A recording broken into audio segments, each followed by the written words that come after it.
Alright, breaking in process take 2 since my camera didn't want to go the first time. This is Booty and Belly's new engine, the second engine. What's different? Well, over here used to be the oil injection system. No more. The oil injection system is gone. Now we have to add the oil manually, meaning now, along with gasoline, you have to add oil to the gas tank as well, so that the oil fuel mixture goes directly into the engine. What else is new? Step 2. This is Yamalube.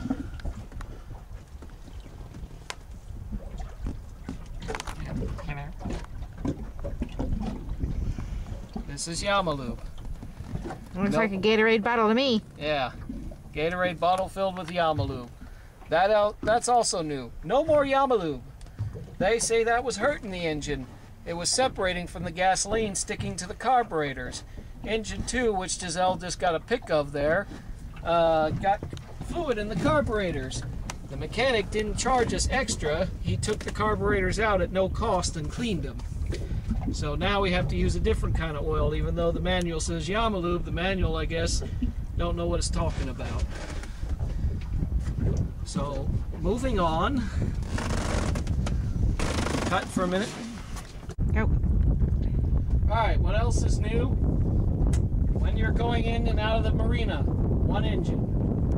When you're going in and out of a cove, one engine. Because it's fouling up the plugs using both engines. Now we got to use one. The break-in process now is a little different from the first time. The first time, because it had an oil injector system, you had to run it up to 4 RPMs and then put it on full for 20 seconds.